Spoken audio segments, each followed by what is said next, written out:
आशुतोष महाराज जी की जय, बोले सतगुरु जागृति महाराज संस्थान जी की जय, श्री सच्चे रामचंद्र दरबार की की जय, माता रानी की गुरुदेव कृपा जय। सिंधु चलिए आशुतोष मित्रों, महाराज जी आइए की सत्संग शुरू करते हैं साध्वी बहन के मुख से। एक बार कुछ साधक गुरु महाराज जी के कक्ष में बैठे उनके सानिध्य का आनंद ले रहे थे कि तभी गुरु महाराज जी ने गुरु गीता के एक श्लोक का उच्चारण किया। एक एव परो बंधु विस्मय सम उपस्थिते गुरु सकल धर्मात्मा तस्मै श्री गुरुवे नमः। फिर महाराज जी ने सभी की ओर देखकर पूछा, इसका अर्थ जानते हो? कुछ देर सभी के मौन को देखने के पश्चात गुरु महाराज जी स्वयं बोले, जिस समय एक साधक के जीवन में कठिन परिस्थितियां उत्पन्न होती हैं तब उसके सभी रिश्ते नाते उसका साथ छोड़ जाते हैं, किंतु तब केवल गुरु ही होते हैं जो इसके साथ खड़े रहते हैं। इसीलिए गुरु गीता में गुरु को सकल धर्मों की आत्मा कहकर संबोधित किया गया है।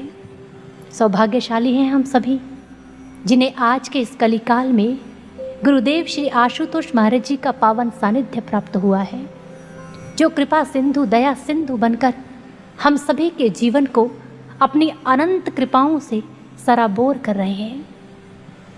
तालाब सागर की गहराई में मिलने वाले मोती भला कोई तालाब में कैसे पा सकता है? दीपक की ज्योति लाख कोशिश कर ले किंतु कभी सूर्य की बराबरी नहीं कर सकती। पलाश का वृक्ष चंदन जैसी सुगंधी चाहकर भी कभी नहीं दे पाता। ठीक इसी तरह इस संपूर्ण ब्रह्मांड में गुरु जैसी करुणा, गुरु जैसी दया भी कोई दूसरा नहीं कर सकता।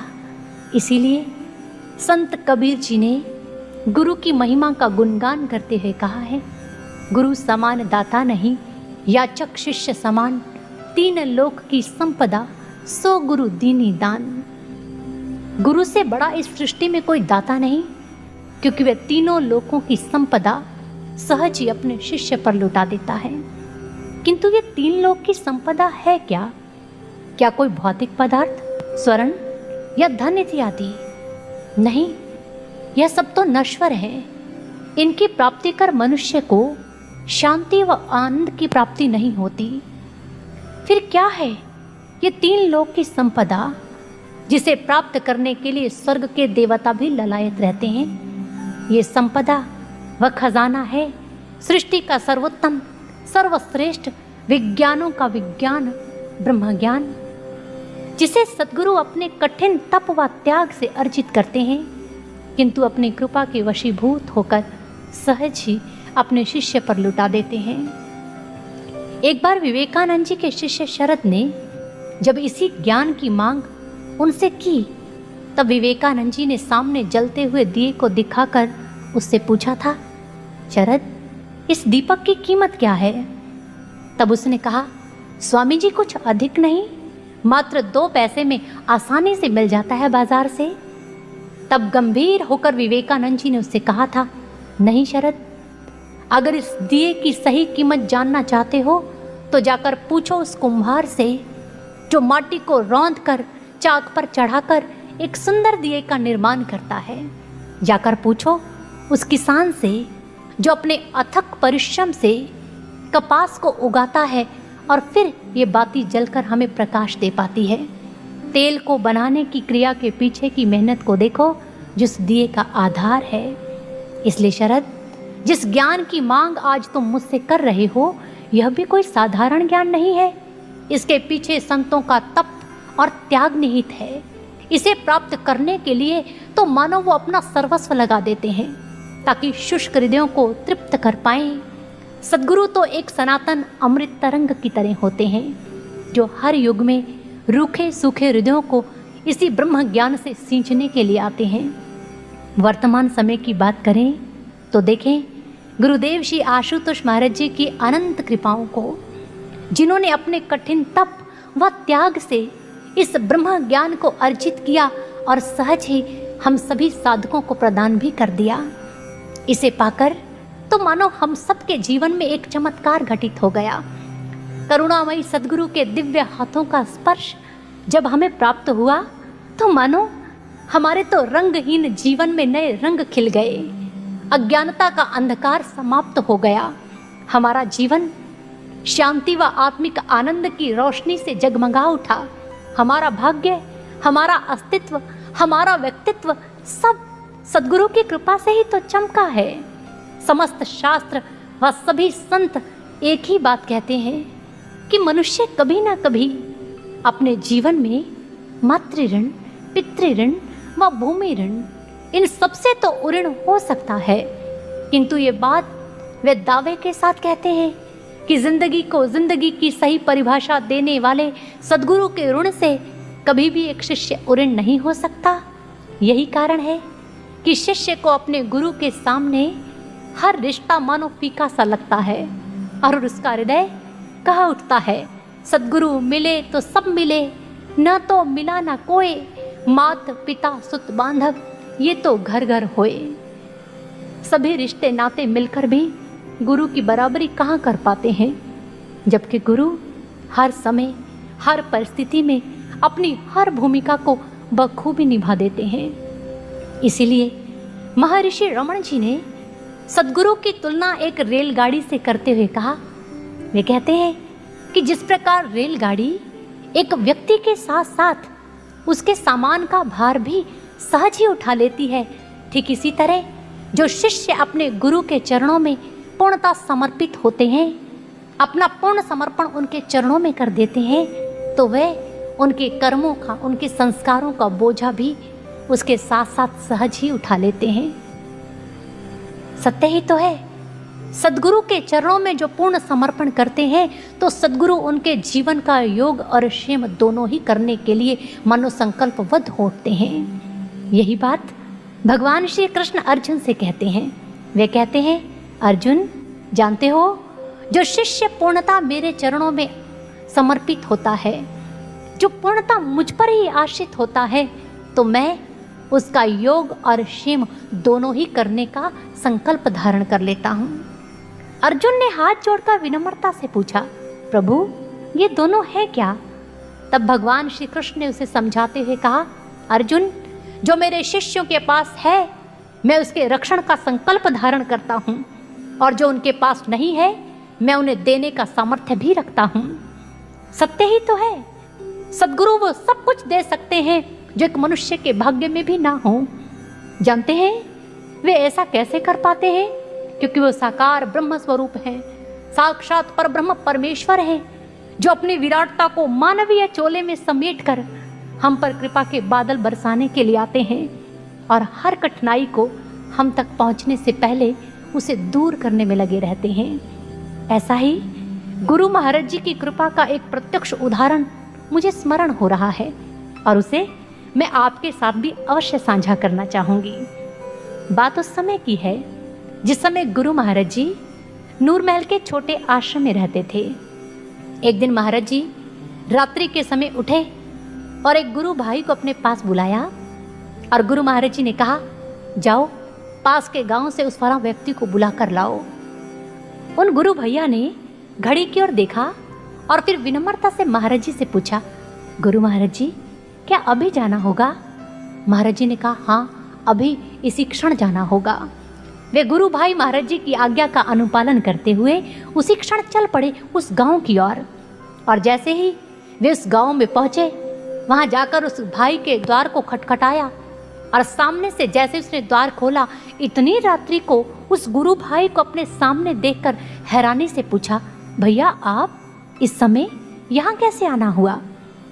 तब उन्होंने गुरु महाराज जी की आज्ञा के विषय में बताते हुए कहा, महाराज जी की आज्ञा है कि आपको इसी क्षण अपने साथ नूरमहल लेकर आऊं।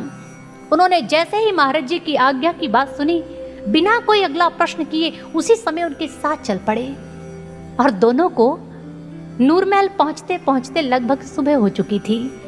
और जैसे ही वे आश्रम में पहुंचे तो देखा कि गुरु महाराज जी आंगन में ही सैर कर रहे थे। दोनों ने आकर गुरु महाराज जी के चरणों में प्रणाम किया और जो नूरमहल से भैया उन्हें लेने के लिए गए थे, उन्होंने महाराज जी से कहा, महाराज जी आपकी आज्ञा के अनुसार मैं इन्हें अपने साथ ले आया हूँ। महाराज जी ने मुस्कुराते हुए दोनों को देखा और अपने हाथ आशीर्वाद की मुद्रा में उठाते हुए कहा, अब सब ठीक है, तुम दोनों जा सकते हो। दोनों महाराज जी के वाक्य के पीछे के रहस्य को तो नहीं समझ पाए, किंतु आज महाराज जी की आज्ञा का पालन करते हुए जाकर अपने अपने कार्य में संलग्न हो गए। कुछ ही समय के पश्चात वो गुरु भाई भी अपने गांव की ओर लौट गए। किंतु जानते हैं, जैसे ही वे अपने घर पहुंचे और जाकर देखा कि जिस कमरे में वो रात को सो रहे थे, उनके जाने के पश्चात उस कमरे की छत गिर चुकी थी। यह देखकर मानो भावुक हो उठा और उन्हें समझते देर न लगी कि हो ना हो महाराज जी ने मेरी मृत्यु की आहट सुनकर ही मुझे अपने पास बुला लिया था, ताकि यह मृत्यु मुझे अपना ग्रास ना बना पाए। हृदय भावुक हो उठा और दौड़कर दूसरे कक्ष में लगे महाराज जी के स्वरूप से जाकर लिपट गए। फूट फूट कर रोने लगे। आज मुख से कोई शब्द नहीं निकल रहे, किंतु हृदय बार बार धन्यवाद कर रहा है अपने जीवन दाता का। और आज हृदय गुरु कृपा को पाकर मानो यही कह रहा है, महास्रोत व करुणा का क्या हिसाब लगाओगे? अनंत बहती गुरु की कृपा कभी गिन नहीं तुम पाओगे। ममता समता रख हृदय में, प्रेम लुटाया भर भर के, पाप पुण्य की गठड़ी न खोली जो आया उनके दर पे। करुणा के तराजू में रखकर कर्म सबके तोल दिए, दया दृष्टि डाली जब भी कृपा के बांध खोल दिए। तुम गागर और वो सागर नहीं और छोर मिन पाओगे। अनंत बहती गुरु की कृपा कभी गिन नहीं तुम पाओगे। अनंत बहती गुरु की कृपा कभी गिन नहीं तुम पाओगे। सच में सदगुरु की ऐसी अनंत कृपा को अपने जीवन में पाकर एक शिष्य का हृदय आह्लादित होता है और वे अपना सब कुछ गुरु चरणों में निछावर कर देना चाहता है। ऐसे ही भावों को एक बार एक साधक ने गुरु महाराज जी के चरणों में रखते हुए कहा, महाराज जी, जब से आप हमारे जीवन में आए हैं तो हमारा तो सौभाग्य जग गया, हमारा जीवन धन्य हो गया आपको पाकर। जानते हैं, आपके आने से हमारे जीवन में बहुत कुछ घटित हुआ, बहुत चमत्कार घटित हुए। आपकी अनंत कृपाओं को पाकर हम धन्य हो गए हैं और अब मन चाहता है कि आपके लिए कुछ करें जिससे आपको प्रसन्नता मिले। तब गुरु महाराज जी ने कहा, सच में अगर मेरे लिए कुछ करने की अभिलाषा रखते हो, अगर मुझे प्रसन्न देखना चाहते हो, तब तुम्हें एक कार्य करना पड़ेगा। उन्होंने झट से पूछा, महाराज जी शीघ्र बताइए, मुझे क्या करना होगा? मैं वे सब करूंगा जो आप मुझे करने के लिए कहेंगे। महाराज जी ने कहा, तब बस एक कार्य करना, जिस अज्ञानता की खाइयों से मैंने तुम्हें निकाला है, कभी दोबारा उसकी ओर मत लौटना। आत्म जागृत होकर जीना, सदैव अपनी आत्मा को सुरक्षित रखना और याद रहे, सदैव अपना संपर्क मुझसे बनाकर रखना। जानते हो, जो मेघ सागर के साथ अपना संपर्क बनाकर रखते हैं, वही अंत में बरसने वाले मेघ बन पाते हैं। इसीलिए हम सदैव यही चाहते हैं कि तुम सब अपना संपर्क मुझसे बनाकर रखो, ताकि मेरी अनंत कृपाओं का लाभ प्राप्त कर पाओ। सत्य ही तो है गुरु भक्तों, गुरु की अनंत कृपाओं को केवल वही प्राप्त कर सकता है जो भाव से, हृदय से अपने गुरु के साथ जुड़ा रहता है। जानते हैं, फिर गुरु भी सदैव उसका साया बनकर निरंतर उसके साथ रहते हैं। उनकी कृपा दृष्टि सदैव अपने उस भक्त पर बनी रहती है।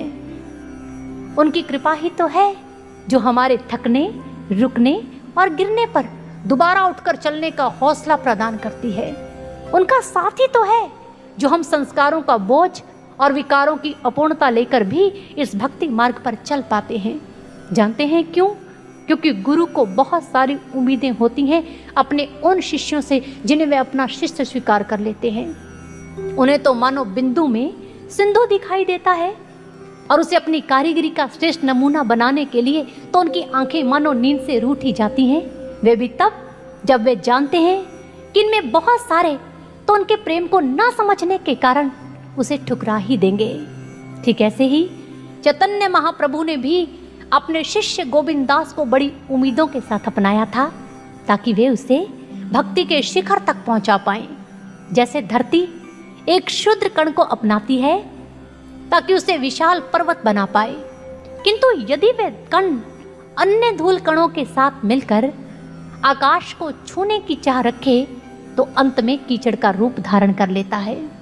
और आज गोविंद दास को भी अपने गुरु की स्नेहिल गोद को छोड़कर माया अधिक लुभावनी लगने लगी थी। तभी उस पर एक शिकारी की दृष्टि पड़ गई, जिसका नाम था मल्लार स्वामी। जो साधु के वेश में एक कपटी मुनि था और अधिक से अधिक चेले बनाना उसका लक्ष्य है। इसलिए जैसे उसने देखा कि गोविंद दास अपने भक्ति मार्ग से भटक रहा है, तभी उसने अपना दाना उसे डालना आरंभ कर दिया। कई प्रलोभन भी दे डाले, जिन्हें पाकर गोविंद दास को वो अपना सबसे बड़ा हितैषी लगने लगा। और आज गोविंद दास को जैसे ही देखा कि वो अपने पथ से भटक रहा है, तब उसने अपना प्रस्ताव रखते हुए कहा, गोविंद दास, यदि तुम चाहो सभी भोगों को भोगते हुए भक्ति करना, तो मैं तुम्हें वो अवसर भी प्रदान कर सकता हूँ। उसके इन शब्दों को सुनकर गोविंद दास को लगा कि मानो जीवन का यही एक स्वर्णिम अवसर शेष बचा है। और आज माया की चमक ने मानो उसकी सोचने और समझने की शक्ति ही छीन ली। इसलिए वे ये भी नहीं समझ पाया कि भला बिना गर्म तवे पर तपे कौन सी रोटी किसी की क्षुधा शांत कर पाती है। और चैतन्य महाप्रभु वे भी तो उसे तपा ही रहे हैं ताकि वे अपनी आत्मिक क्षुधा शांत कर पाए, किंतु आज उसकी समझ में ये बात नहीं आ रही। इसलिए वह मल्हार स्वामी के साथ जाने के लिए तैयार हो गया। आज अपने पूर्ण गुरु को छोड़कर उसके पीछे पीछे चलने लगा। शीघ्र ही वे उसके आश्रम पहुंच गए, जो किसी महल से कम नहीं था। गोविंद दास ने जैसे ही उसे देखा तो उसकी आंखें तो मानो आज उसे देखकर विस्मय से फटी रह गई। तभी मल्हार स्वामी ने उसे उसका कक्ष दिखाते हुए कहा, गोविंद दास, ये है तुम्हारा कक्ष। गोविंद ने उसे देखा तो उसमें सभी सुख आराम की वस्तुएं उपलब्ध थी। गोविंद देखकर प्रसन्न चित्त हो गया। भोजन कर जैसे ही अपने विश्राम के लिए मखमली गद्दों की ओर बढ़ने लगा, तभी आकर एक सेवक ने संदेश दिया, गोविंद दास, आपको मल्हार स्वामी अपने कक्ष में याद कर रहे हैं। गोविंद वहां पहुंचा तो मल्हार स्वामी ने पूछा, गोविंद, किसी चीज की कोई कमी तो नहीं? यदि लगे तो मुझे बोल देना। उनके इन शब्दों को सुनकर गोविंद बस उसके चरणों में झुकने ही वाला था कि तभी मल्हार स्वामी ने अपने पास खड़े सेवक से कन्नड़ भाषा में कहा, देखो, नया मुर्गा फंसाकर लाया हूं, भागने ना पाए। वे नहीं जानता था कि गोविंद दास को भी इस भाषा का ज्ञान है। इसलिए जैसे गोविंद दास ने इन शब्दों को सुना तो घुटनों के बल जमीन पर गिर पड़ा और रोते रोते कहने लगा, क्यों किया तुमने मेरे साथ ये विश्वासघात? आखिर क्या मिला तुम्हें मेरी जिंदगी उजाड़कर? क्यों किया तुमने ये महापाप? उनके इन शब्दों को सुनकर मल्हार स्वामी आवेश में आ गया और कहने लगा, मूर्ख, विश्वासघात मैंने नहीं, तुमने स्वयं किया है, वो भी अपने गुरु के साथ। और पाप मैंने नहीं, महापाप तो तुमने स्वयं किया है, वो भी अपने पूर्ण गुरु से बेमुख होकर। आज उनके इन शब्दों को सुना तो गोविंदास फूट फूट कर रोने लगा। तभी मल्हार स्वामी ने उसे काल कोठड़ी में बंद करने का आदेश दे दिया और अब गोविंद पश्चाताप के आंसू बहाने लगा। किंतु जानते हैं उसके ये आंसू कब प्रार्थना में बदल गए, वह स्वयं समझ नहीं पाया और वह कह उठा, गुरुदेव, मुझे क्षमा कर दीजिए।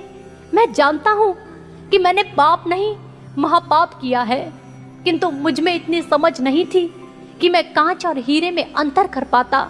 गुरुदेव, मैं जानता हूँ कि मैंने अपने शिष्यत्व की कब्र खुद खोदी है, किंतु मैं अब इसे दफन होते नहीं देख सकता। गुरुदेव, मुझे क्षमा कर दीजिए। मैं पुनः आपके सानिध्य में जीना चाहता हूँ, मैं आपकी वाटिका में खिलना चाहता हूँ। गुरुदेव, मुझे बचा लो, इस पश्चाताप की अग्नि में जलने से मुझे बचा लो। गुरुदेव, मुझे बचा लो। गोविंद दास गम के सागर में डूबने ही वाला था कि तभी उसके कानों में एक दिव्य वाणी गूंज उठी, मल्हार स्वामी, हमें हमारा गोविंद लौटा दो। गोविंद ने इसे सुना तो समझ नहीं पाया, अरे मेरे गुरुदेव यहाँ भला इस समय कैसे आ सकते हैं? तभी वह दिव्य वाणी फिर से प्रस्फुटित हुई, सुना नहीं मल्हार स्वामी, हमारा गोविंद हमें लौटा दो। आधी रात को मल्हार स्वामी का आश्रम चैतन्य महाप्रभु की दिव्य वाणी से गूंज उठा था, जिसे सुनकर उसके सभी शिष्य अपने अपने कक्षों से बाहर आ गए। और तब सभी ने देखा कि चैतन्य महाप्रभु के मुखमंडल पर निर्भयता, ठहराव और क्रोध की ज्वाला है। उनके मुखमंडल पर तेज लाजवाब है, जिसे देखकर आज मल्हार के कई शिष्य उनके चरणों में झुक गए। इस दृश्य को देखकर मल्हार स्वामी मन ही मन सोचने लगा, अरे कहीं ऐसा ना हो इसका एक शिष्य हथियाने के चक्कर में मुझे अपना पूरा मठ आज इसे भेंट चढ़ाना पड़ जाए। इसलिए तुरंत बोला, ठीक है चैतन्य, ले जाओ अपने गोविंद को, लेकिन उसके पश्चात तुम एक क्षण भी यहां नहीं रुकोगे। तभी गोविंदास को वहां पर लाया गया। गोविंद जैसे ही वहां आया, अपने करुणामय गुरु को सामने देखकर उनके चरणों में गिर गया, उनके चरणों को पकड़कर फूट फूट कर रोने लगा। तभी चैतन्य महाप्रभु ने अपने दिव्य हाथों का स्पर्श देकर उसे उठाया और अपने हृदय से लगा लिया। और आज गोविंदास को अपना माली मिल चुका था और चैतन्य महाप्रभु को अपना नन्हा पौधा, जिसे विशाल वृक्ष बनाने की चाह उनमें अब भी थी। तभी कौन रुकता और क्यों रुकता? आज चैतन्य महाप्रभु ने अपने शिष्य का हाथ थामा और उसे लेकर अपने आश्रम की ओर बढ़ गए। भक्तों, यह होती है सद्गुरु की कृपा, जिसका कोई मापदंड नहीं। यूं तो कृपा शब्द को हमने बहुत बार सुना होगा, किंतु कृपा शब्द के अर्थ की बात करें तो सीधा सा अर्थ हमारी समझ में आता है, कर्म के पश्चात फल की प्राप्ति। किंतु सद्गुरु केवल कृपा सिंधु ही तो नहीं होते, वे तो दया सिंधु भी कहलाते हैं, जिनकी एक दृष्टि मात्र से बिंदु सिंधु हो जाता है, धूल चंदन हो जाती है। उनकी एक दृष्टि जिस शिष्य के भाग्य पर पड़ जाए तो मानो उसे बदल कर रख देती है, उसे निखार कर रख देती है, उसे चमका कर रख देती है। तभी तो एक शिष्य कहता है, सद्गुरु की दृष्टि की महानता तुम क्या जानो। वो तो एक शिष्य समझ सकता है, जिसके जीवन में वो दृष्टि पड़ती है, वो एक नजर पड़ती है तो वो अपने शिष्य का भाग्य बदल कर रख देती है। तभी तो भक्त हृदय कह उठता है, एक नजर गुरु की काटे है, कितने बंधन कोई क्या जाने, कब धूल पे पड़ के कर डाले उसको चंदन कोई क्या जाने। छोड़ो ये कर्मों की गतियां, ये लेखा जोखा रहने दो, आंखों ही आंखों में हो जाते कितने पावन कोई क्या जाने। एक नजर गुरु की काटे है, कितने बंधन कोई क्या जाने। एक झलक जरा सी देकर जो जन्मों की पीड़ा हर लेते, कट जाते कष्ट अनेकों ही कर उनके दर्शन कोई क्या जाने। एक नजर गुरु की काटे है, कितने बंधन कोई क्या जाने। एक नजर गुरु की काटे है, कितने बंधन कोई क्या जाने। सत्य ही तो है, सद्गुरु की ऐसी अनंत कृपाओं को पाकर एक भक्त का हृदय आह्लादित होता है। कितनी ही बार गुरु आशुतोष महाराज जी की कृपाओं को पाकर हमने भी देखा है, हमारा हृदय आह्लादित हुआ है। आज भी जब उनका स्मरण करते हैं तो हृदय मानो भावपूर्ण भावों में भीग जाता है। इसलिए सद्गुरु ने कितनी ही बार अपनी दया से अपने शिष्यों को उबारा, माया के विकारों के मझधार में फंसे लोगों को भक्ति का किनारा दिखाया। कितनी ही बार अपनी दया दृष्टि से शिष्य के भाग्य की टेढ़ी रेखाओं को भी उन्होंने सीधा कर दिया। आज तक इतिहास के पन्नों में पढ़ते थे कि गुरु की कृपा से गूंगे के कंठ से स्वर फूट पड़ते हैं, पंगु पर्वत चढ़ जाता है। किंतु क्या आप जानते हैं कि यह असंभव कार्य संभव कैसे होता है?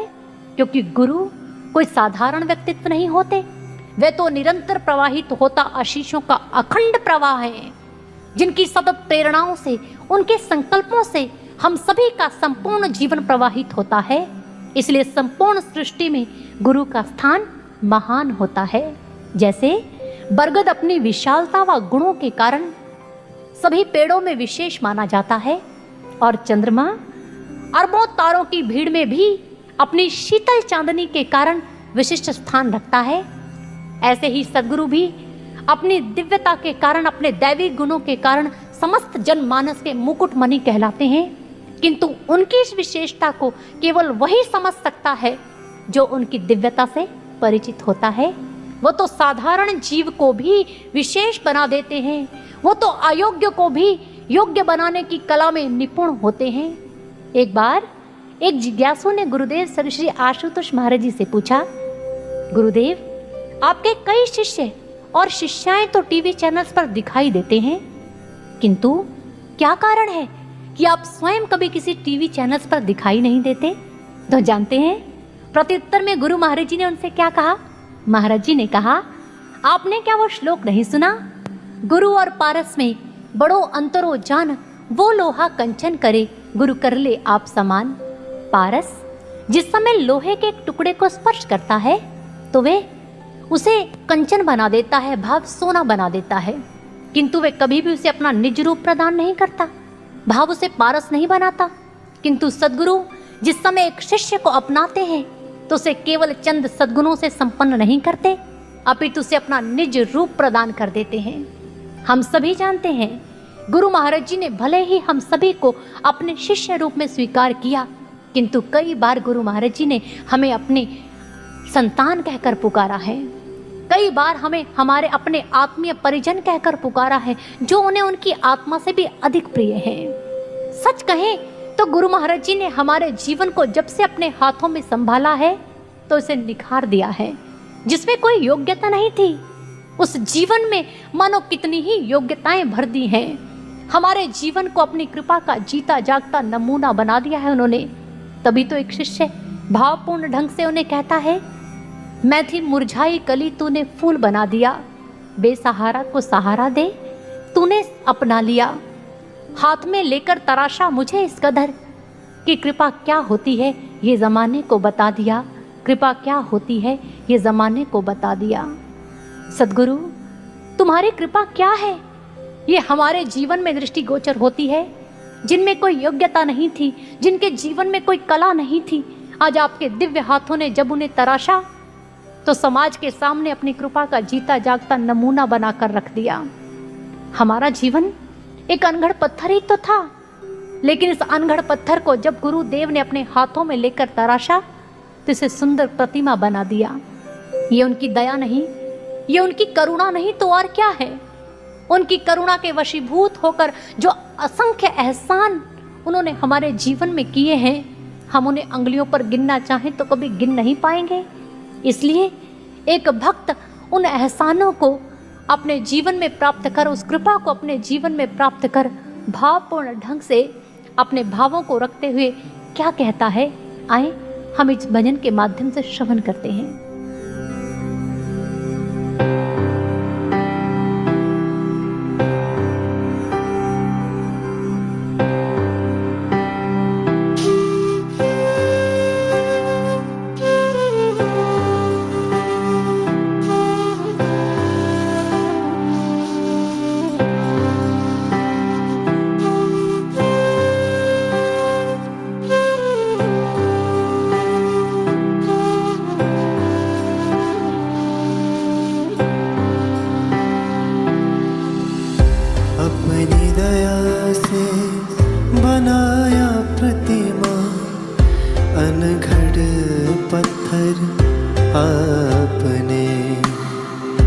अपनी दया से बनाया प्रतिमा, अनघड़ पत्थर आपने।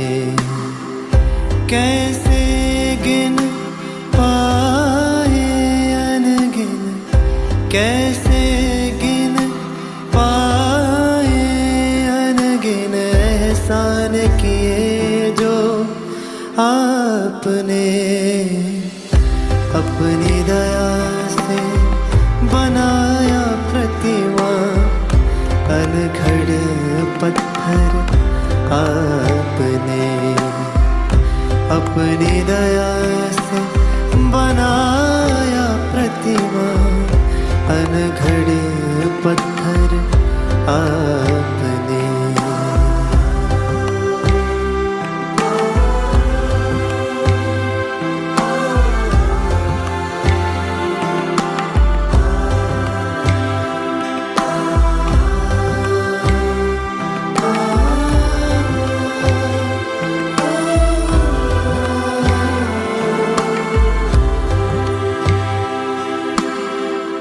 आपकी कृपा ने हम पर सब ही न्योछावर किया,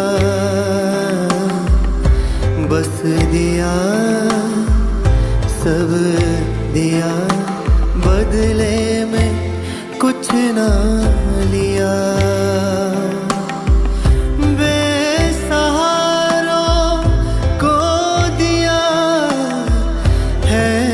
सहारा आपने।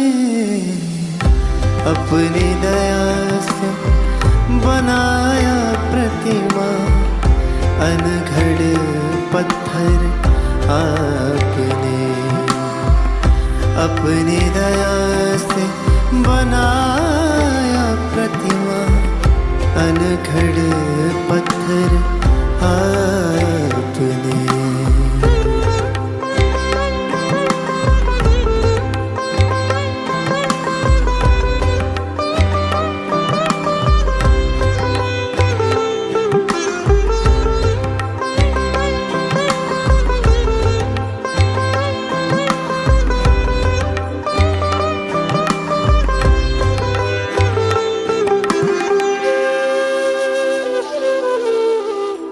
चरणों से हमको लगाया, हर खता भी माफ की।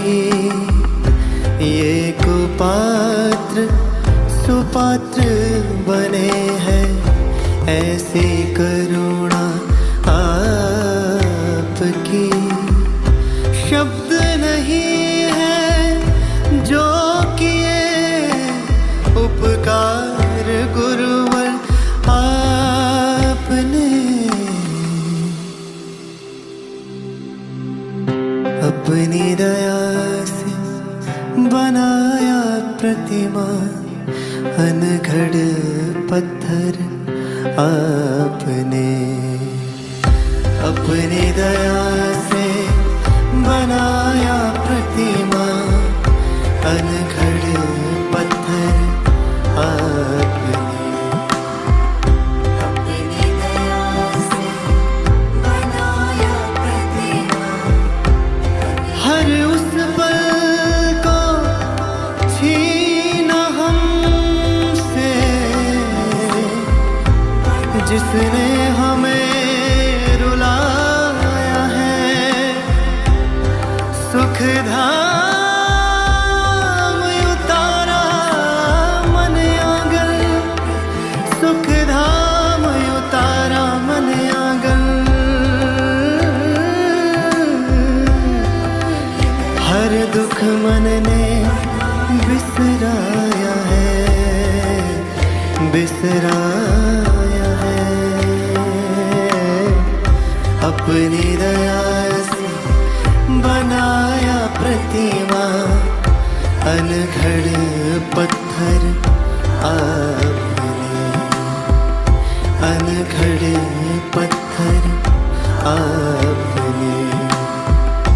अनघड़ पत्थर आपने। सद्गुरु की ऐसी दया को पाकर, उनकी ऐसी अनंत कृपाओं को अपने जीवन में पाकर, एक शिष्य अपने गुरु को दाता की संज्ञा देता है। वे कह उठता है कि सद्गुरु तो मानो सम्राटों के सम्राट हैं, एक भौतिक जगत का सम्राट है। जिस समय उन्हें कोई भेंट अर्पित की जाए तो वे उसका ऋण न रखने की चाहत में उसी समय उसे दोगुना करके लौटा देता है। किंतु सद्गुरु को जिस समय कोई शिष्य कुछ अर्पित करता है तो वह ये नहीं देखते किसने मुझे क्या दिया और कितना दिया। वे तो बदले में अपना सब कुछ उस पर लौटा देना चाहते हैं, अपना सर्वस्व उसके ऊपर लौटाने के लिए तत्पर हो जाते हैं। अपनी कृपा के बादल मानो अपने उस शिष्य के जीवन में बरसा देना चाहते हैं। एक बार गुरु महाराज जी ने स्वयं कृपा के संबंध में बताते हुए कहा, गुरु तो कृपा करने के लिए बाध्य होता है, अपनी देने की आदत से मजबूर, क्योंकि बहुत कुछ है उसके पास और देने की तीव्र इच्छा भी। किंतु यदि उसे देने न दिया जाए तो बड़ी मुश्किल होगी। जैसे पाँव में घुंघरू बंधे हों और नाचने न दिया जाए, हृदय में गीत मचल रहे हों किंतु उसे गाने न दिया जाए, ठीक ऐसे ही हम भी बड़े असहज हो जाते हैं जब दे नहीं पाते। फिर कुछ पल रुककर महाराज जी ने आगे कहा, किंतु जो शिष्य गुरु के लिए मिटने के लिए तैयार रहता है, अपना पूर्ण समर्पण, अपनी श्रद्धा गुरु के चरणों में अर्पित कर देता है, फिर गुरु उसकी भावना को देखते हुए, उसकी उपलब्धता को देखते हुए अपना सब कुछ उस पर लौटाने के लिए तत्पर हो जाते हैं, अपनी कृपा के बादल उस पर बरसाने के लिए तत्पर हो जाते हैं। किंतु जो साधक अपने भाव रूपी पात्र को लेकर उपलब्ध नहीं होता तो वे कभी गुरु कृपा को प्राप्त नहीं कर पाता, वह सदैव गुरु कृपा से वंचित रह जाता है। किंतु हम देखें कि ऐसी ही भूल कहीं हम सब भी तो नहीं कर रहे, क्योंकि अक्सर हम देखते हैं कुछ साधक गुरु के प्रति एक शिकायत रखते हैं, गुरु की कृपा फलां व्यक्ति पर इतनी बरस रही है और हम पर तो नहीं। एक बार ऐसा ही प्रश्न एक बार किसी साधक ने गुरु महाराज जी से किया। उन्होंने कहा, गुरु महाराज जी, सुना है गुरु की कृपा सभी पर समान रूप से बरसती है, क्या ये सत्य है? तब महाराज जी ने कहा, बिल्कुल सत्य है, किंतु उस वर्षा को आधार या पात्र कैसा मिला इस पर भी बहुत कुछ निर्भर करता है। जैसे स्वाति नक्षत्र की बूंद जब भूमि पर गिरती है तो धूल में मिल जाती है, वही बूंद जब केले के पत्ते का स्पर्श प्राप्त करती है तो कपूर हो जाती है, किंतु वही बूंद जब सांप के मुख में समा जाती है तो विष का रूप धारण कर लेती है। वही बूंद जब सीप के मुख में समा जाए तो सुंदर मोती रूप भी हो जाती है। इसी प्रकार गुरु की कृपा सभी पर समान रूप से बरसती है। ये तो हम पर निर्भर करता है कि हम गुरु कृपा की उस स्वाति बूंद को किस तरह से संजोते हैं और कैसी भावना और कितनी पात्रता का आधार देते हैं। क्योंकि जो शिष्य अपने पूर्ण समर्पण का, प्रेम का आधार देते हैं, गुरु की रजा में रहकर निरंतर उनकी आज्ञा में चलते हैं, तो निसंदेह गुरु की कृपा उनके व्यक्तित्व को मोती सा उज्जवल बना देती है। इसलिए गुरु प्रिय साधकों, हम सब भी अगर गुरु कृपा के पात्र बनना चाहते हैं तो हम सबको भी उनकी कृपा का लाभ प्राप्त करने के लिए पहले स्वयं को पात्र बनाना होगा। क्योंकि कहते हैं, गुरु कृपा के मेह निस्दिन बरसते हर ओर है, भीगता इनमें वही जिसने बांधी उनसे डोर है, बांधी उनसे डोर है। अगर हम भी गुरु कृपा की वर्षा में भीगना चाहते हैं तो निरंतर उनकी आज्ञा का अनुपालन करना होगा। आपने योगानंद परमहंस जी का नाम तो सुना होगा। एक बार एक जिज्ञासु ने उनसे पूछा, स्वामी जी, यूं तो आपके गुरुदेव के कई शिष्य हुए हैं, किंतु आपके जीवन में अपने गुरु की कुछ विशेष कृपा दिखाई देती है, इसका क्या कारण है? तब उन्होंने कहा, बंधु, क्योंकि मैंने अपने गुरुदेव के प्रत्येक वचन को बड़ी शिद्दत से पिया है। मैंने कभी ये नहीं देखा कि मेरे गुरुदेव के मुख से निकलने वाला वचन छोटा है या बड़ा, बस मैंने तो उसका प्राणपन से पालन किया है। सत्य ही तो है, जो शिष्य अपने गुरु के आदर्शों को पीता है